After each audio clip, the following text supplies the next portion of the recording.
It's time now for the KC Ingram Show on WSTU. The opinions expressed are those of the program host and guest and not necessarily those of WSTU. WSTU does not endorse products that may be mentioned. Any reproduction or retransmission of this broadcast is strictly prohibited without written consent of WSTU. It's time to call in with your questions and comments at 220-9788, 220-WSTU. And now, here's KC Ingram. Signs at the boat launch, sun damage, or not using your boat because of the hassle? Call Meridian Marina and Yacht Club because we do all the work so you can enjoy your boating lifestyle. We store your boat inside, launch it with a wash with just 30 minutes notice, and rinse it down before putting it back. Need new electronics, service, detailing, bottom paint? No problem. Our experienced certified techs will make sure your boat is in tip-top shape and ready to head to the sandbar, fishing, or the Bahamas. Call them up at 772-221-8198 or visit them online at meridianmarina.com. Meridian Marina would also like to remind everybody that they are having an informational meeting tomorrow evening beginning at 6 p.m. at the marina for their Bahamas getaway trip that will be happening August 2nd through 5th. All local boaters are welcome, and you can join into the meeting for free for more information. Tomorrow evening, 6 p.m. at Meridian Marina, and we're going to the Bahamas. So in the studio or on air this evening, we have an exceptional guest that is a nationwide top expert in bullying for children that are typically in grades K through 12. So Lowell, are you with us right now? Yes, and thank you very much for extending out to us. Well, Lowell Levine, we're very excited that you are on the show this evening. You have founded an organization, Stop Bullying Now Foundation, and just want to go over a lot of the information that you have. You really are the top expert in the country. You have a lot of statistics that are really shocking, and this is a show that's really interesting for all parents. So, Lowell, let's first ask, why did you start this foundation up?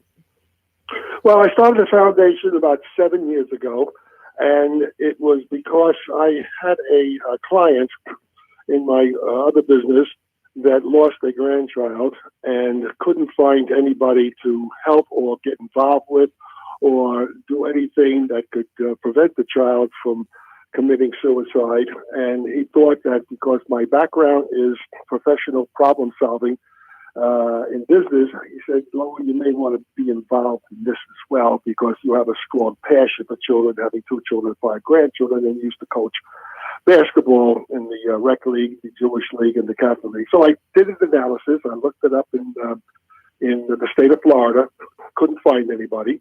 And then I went into this national, and I only found a few. So, and then I saw that there's 60 million children in this country that go to K through 12, and then I did some research locally here in Palm Beach County and Broward County, and I saw parents are frustrated.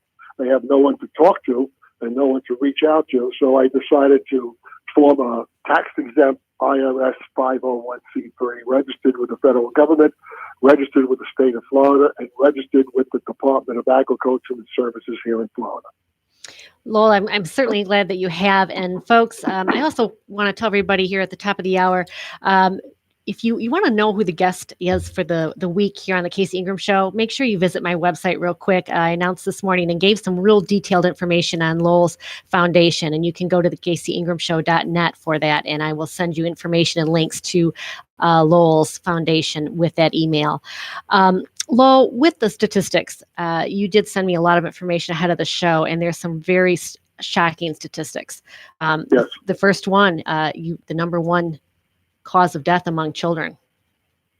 Yes, what it is that I am also, besides being connected with the Department of Education, I'm also connected with the Department of Justice in Washington, D.C., and they had requested copies of my emails that I write on behalf of parents to the school.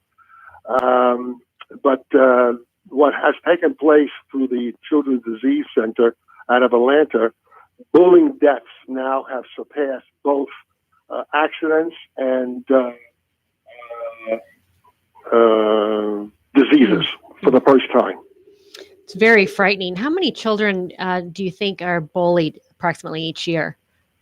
Well, it just went up. The figures that I got from the Department of Education is it went up from 15 million 3 years ago. They do an analysis every 3 years, and it surpassed 18 million. And out of the 60 million that attend K through 12, that is basically what is try to be honestly reported. The big problem is we lose approximately 20 children every single day in this country related to bullying, whether it's a form of discrimination, harassment, abuse, cyberbullying, and now one of the fastest growing bullying problems among females is sex bullying. And when I say 20 a day, that comes out to about 7,000 a year. Some statistics are showing me closer to 8. But it's a combination of three things. Suicide is the largest number, close to 5,000. Being killed by the bully is about 1,000 to 1,200, and the remaining amount, from what I'm told, is physical violence, which resulted in permanent damage to the child, like the one here recently in Broward County and Palm Beach County. They're brain dead.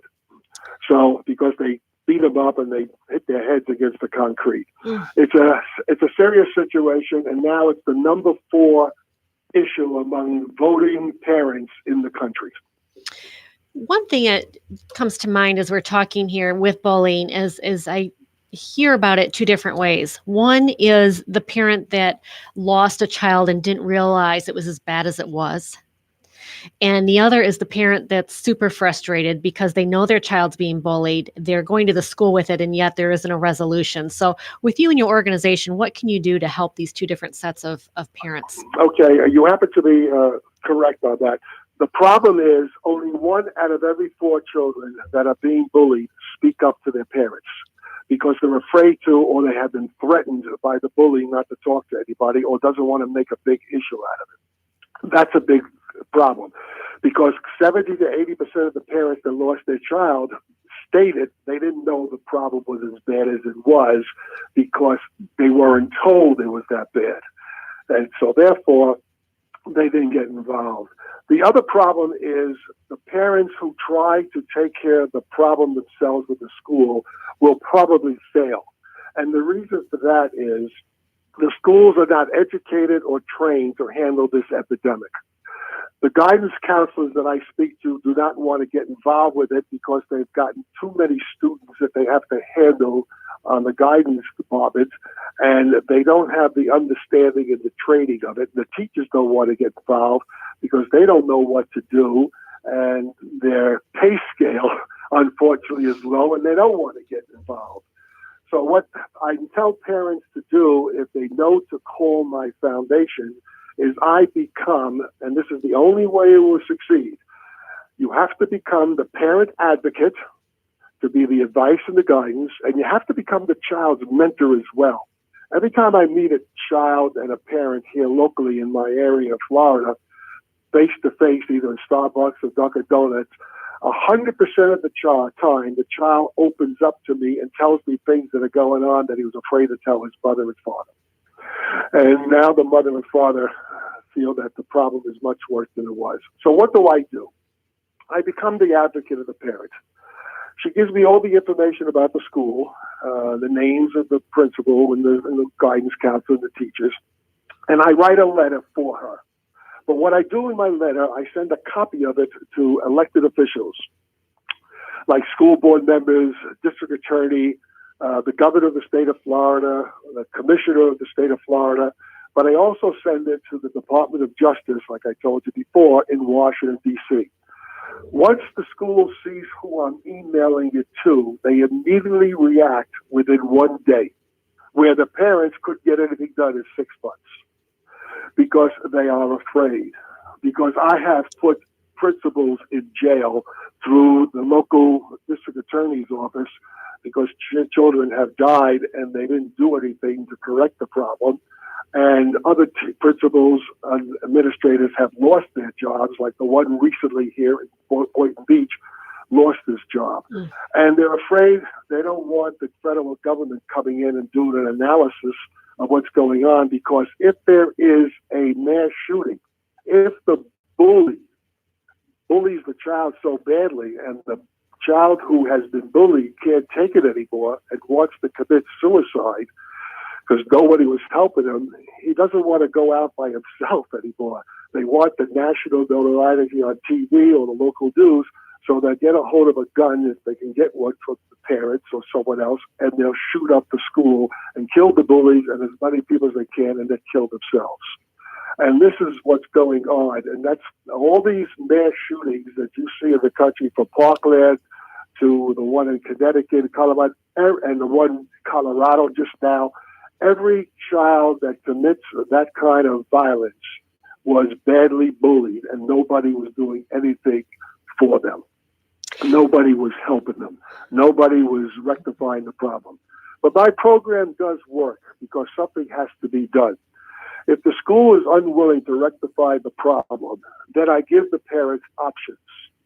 They can homeschool them. Well, we did one child here in Wellington, Florida, if the parent is willing to do it.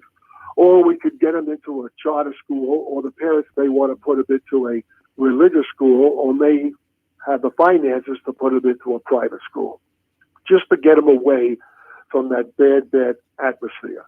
The Hope Scholarship that was passed by the legislators, I was not 100% in favor of, and I spoke to the legislators to tell them why.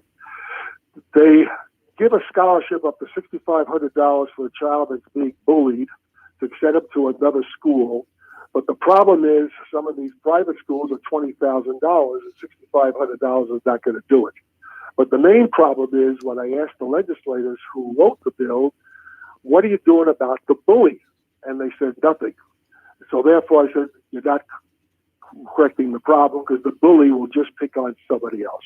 You have to understand, the bully is a mentally ill child that was abused by growing up in his household because his parents are probably mentally ill.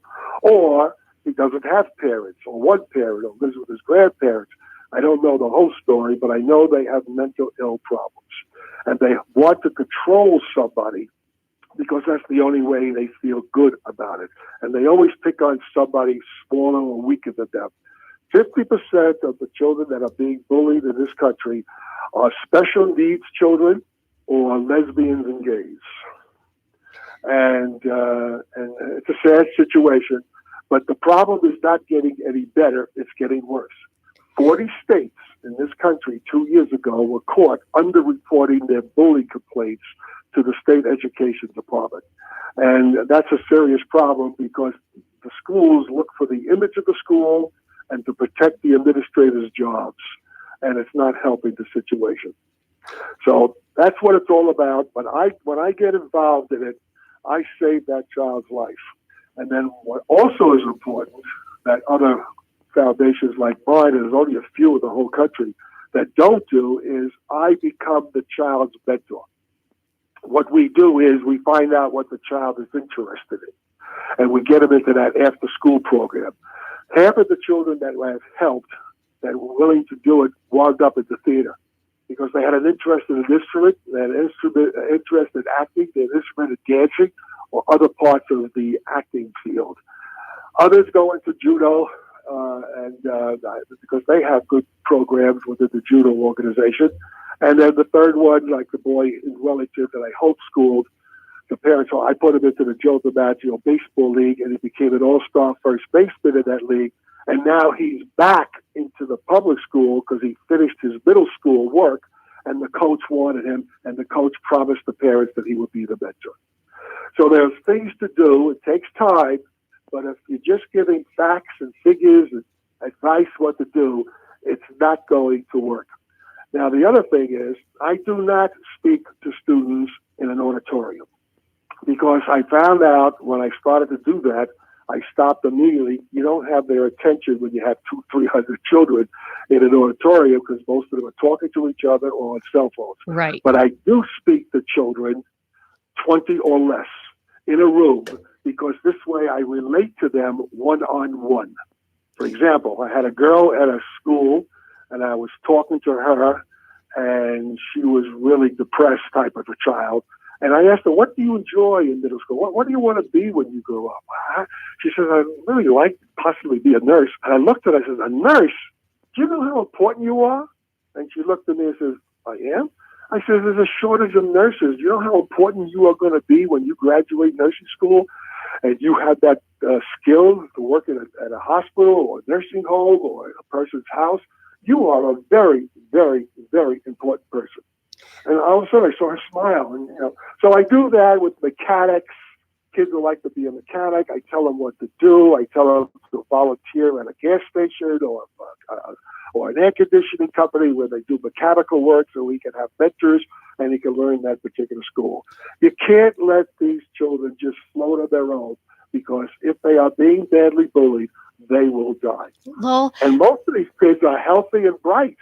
They're not dumb children. They're healthy and bright, but they just can't take it. Lowell, that's very true. And let me ask you, for parents that don't necessarily realize what's going on, and perhaps teachers as well, what are some signs that would indicate to somebody that a child's being bullied who's too afraid to report it? Very good question, because I teach those red signs, and they have worked. Number one, a parent knows their child better than anybody else from the day they were born. So therefore, when you see a child changing their sleeping habits, not able to sleep, having bad dreams, crying in their sleep, screaming in their sleep, that's one indication. Eating habits. If their eating habits change and they're not eating as well as they used to, or they're not interested in eating, locking themselves in their room, being away from people, not having after-school programs that they used to go to in soccer and other games, and they stay in their room watching video and violence on television, being more abusive in their personality to their parents, brothers, sisters, or family members. That's all indications that there is something brewing that is going on that's inside the child that he's not bringing out. And the parent has to recognize that. And what I tell the parents is, they're not going to tell it to you, but they will tell it to an experienced mental health counselor. So I recommend they go to mental counseling, and it does work, because they come out with things, and it gives them an opportunity to speak to somebody that's not a family member, somebody who they recognize as a professional, and therefore they feel comfortable talking to them and giving them information. Then the mental health counselor will advise the parents what to do. Sometimes I even had the parent instructing mental health counselor to write a letter to the school, putting them on alert that this child is suicidal. And it's something that you have to address with the bullies to tell them to stop doing this harmful thing to this child. Otherwise, it's going to be too late. So there's different things you could do, and they all work, but it takes time to do it. But you have to work quickly, because you don't know the child when he's going to do it, as far as hurting himself or killing himself or killing others the next day. Certainly being very involved. You don't know how his brain is reacting to this. Well, I had an interesting question come in. We're also streaming on Facebook Live. When we were talking about the teachers and counselors and the administrators at school, they're busy and it's hard for them to get involved. One of the listeners asked, do you think mainstreaming and the Promise program contributes to bullying in the government-run and operated public schools? Federal and state mandates are causing an environment of indifference. Yeah, well, that's all contributing factors. See, I come from the old school. I'm 75 years of age, and I was brought up in the 50s. You got to remember, in those days, the 50s, the 60s, the 40s, the United States was the number one public school system in the world, and everybody looked up to us. But today, we are rated number 30. And the problem you have today, the children are not being taught what they want to be taught. Not every child is going to go to college. Not every child is going to want to learn biology or chemistry. They're not teaching these children what they should be teaching them, like they did in my days. Vocational studies, trade schools. We're going to have a major shortage of mechanics in this country in the next decade. These kids will start to feel more better. They won't drop out. We have over 1.1 million children dropped out last year from school because they just can't take it anymore, because they're learning something they're never going to use and they don't understand it in the first place. But they're not teaching them something that they may have an interest in. So therefore, you can have all these different programs, Promise program, this program, that. It doesn't mean anything. Get back to the basics. The old system that used to be used is the KISS system. Keep it simple, okay? So if they keep it simple and they teach and they educate these children in what they want to learn, true, they got to teach them history, they got to teach them math, and they got to teach them English and science and things like that. But let them learn something that they really want to get involved with, because that's something they want to pursue when they graduate with a diploma, rather than having to drop out. The other thing that's a big problem today is I'm totally against suspending a child from school, even if it's a bully. What happens is the bully goes home depressed, unhappy, and he's most times alone. No one home because the parents are working, watching television. But more importantly, he's not getting an education. But more importantly than the education, they're being recruited by the gangs. The gangs are growing leaps and bounds in every county in the state of Florida. We have over 100 here in Palm Beach County alone, and we've got 12,000 students that are actively engaged with gangs. And what's creating the problem with the gangs is they're recruiting these kids that have self-esteem or self-confidence down. They're being suspended from school. And the drug trafficking is getting larger. The sex trafficking within the schools is getting larger. I only helped a few bullies because the parents were willing to have me help them. Most parents tell me their child is not a bully, and they disagree with the school, or they disagree with me. But the three or four I did help, they're not bullies anymore. I put them into a after-school children's hospital program, terminally ill children, and they got friendly with them, and they were playing with them, and then they saw that they're helping. Why are they hurting other people when this boy or girl is not going to make it? So that has been a big help. Other places where they can go to is where they could work in an atmosphere where they could get a mentor, and the mentor could teach them how bad bullying is, and it's going to hurt you. Well, that's unfortunately, I had to put some children up to juvenile court where they were found guilty. Lowell, we could talk about this topic for an hour, but we've got about a minute left. So I want to make sure folks know how to reach you, and you will go nationwide, correct? You'll help people outside of Palm Beach County. We are nationwide because of Google. When I first started this, I was thinking of the state of Florida, but Google contacted me and said, we'll give you free AdWords because there's no one else around, and you come heavily recommended by getting into this program, and I only want you to go nationwide. But a lot of my work is here in Florida. 561-374-0673 is my direct number. StopBullyingNowFoundation.org is the website. We do not charge parents for our work because we depend 100% on donations. Lowell Levine, thank you so much. Stop Bullying Now Foundation. He also just gave his phone number here on air. Please look him up. These are very important issues that are happening with all of our students, K through 12. Next week, we're going to have Congressman Brian Mast in studio. Thank you very much. Have a good Tuesday, all.